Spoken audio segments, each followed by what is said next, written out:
Hi everybody, this is Dan Talk Sense, and today we're doing a review of a fragrance called Intense Pepper by the House of Montale.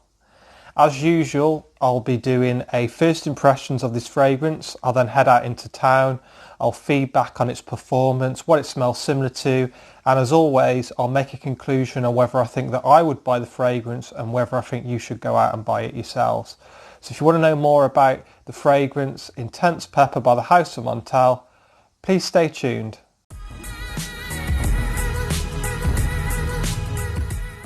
Welcome back. So first of all, I just want to thank one of my subscribers, Russell Kerr. I've mentioned him in previous videos. He sent me a load of decants and he even colour coded each one to tell me what they were.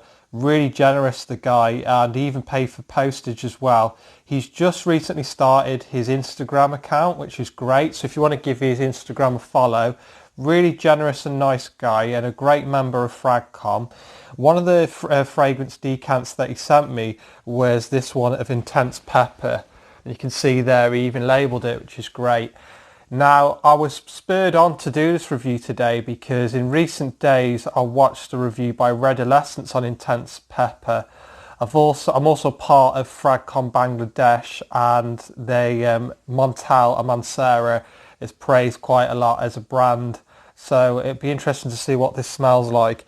You know, I've not looked at the notes yet, but from the name, it's obviously going to have pepper in there, and I expect it to be a real spicy one. So I'll just give you my first impressions.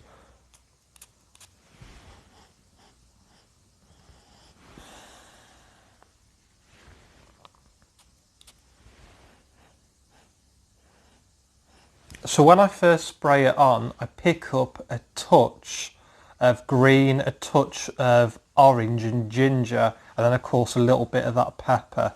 That's my first impressions of it. Quite zingy and quite fruity as well. Like if you had a packet of opal fruits, I think they're called Starburst now. So that's what you can smell like. Really, you know those red Starbursts you get, the really tangy ones, if you had them as children, opal fruit Starburst. Quite tangy, fruity in the opening. Really good actually.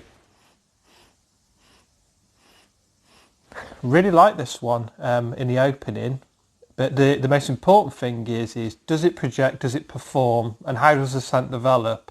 So what I'll do is I'm going to head out into town. I'm today I'm going to post some decants to some of my fellow YouTubers because that's quite a nice thing to do because they've helped me out. So I'm going to do that today. Get some essentials, come back and let you know what I think of the fragrance. But first impressions, you definitely pick up the pepper, but it's quite zingy.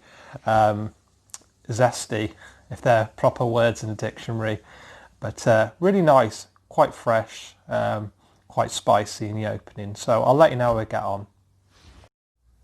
So according to Fragrantica, we have some Sicilian lemon in the top with pepper, we have some floral notes in the middle, in the base we have some oud cedar, amber and oak moss.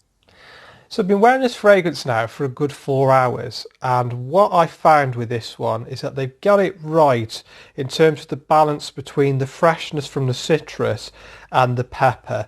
Some people on Fragrantica said that they picked up on the pepper at the start of wearing the fragrance and it quickly died off. But for me, I found that the pepper was there. It's quite prominent throughout the fragrance. What I found with Montale and Mansara is that they seem to get the citrus notes. They seem to do it well. With Montale and Mansara, they come under the same business. They do different sized bottles, but I discovered that they come from the same business. But what I find with all their fragrances so far is that they get the citrus notes quite well. It doesn't smell too synthetic to me. And with this one, the lemon was really nice. It's like a juicy lemon that I was picking up on. It seemed to work well with that lemon and the pepper. It's a bit of a random combination for me, but I think it worked quite well. What you also got with this fragrance is some oak moss in the base. It gave it sort of a green feel to it. I think it worked quite well. It's got oud listed. I could pick up a tiny bit of oud, but not as strong as in other fragrances. It wasn't too prominent for me, but I did get a little bit of it in there. It was above average in terms of performance because I'm still smelling it around me now, and I did like it. Projection wise, it was projecting off my skin, and not all fragrances do, so I was quite happy. For me, it's a good fragrance, but in all honesty, I think there are so many good releases from the house of Montale and Mancera that this might become a redundant scent. The two fragrances, summer fragrances I've smelt, Cedar Boise and Instant Crush, in my opinion, are a lot better than this fragrance. So nothing against the fragrance itself, but I just think that it will become redundant because there are a lot more fragrances out there that are better than this one. But I'd say it's a solid release from the house, above average in terms of projection and performance. They get it right. It doesn't smell too synthetic to me, and I enjoyed wearing it today. I think it'd be a decent fragrance for the springtime. I think because of that pepper, it might be a bit too much for humid conditions. But yeah, springtime would be a nice fragrance to wear, and I fully enjoyed it. So thank you to Russell for sending me over this decant, and I hope you enjoyed that little review of Intense Pepper. So thank you for listening. If you haven't subscribed already, please subscribe, and I'll speak to you all very soon.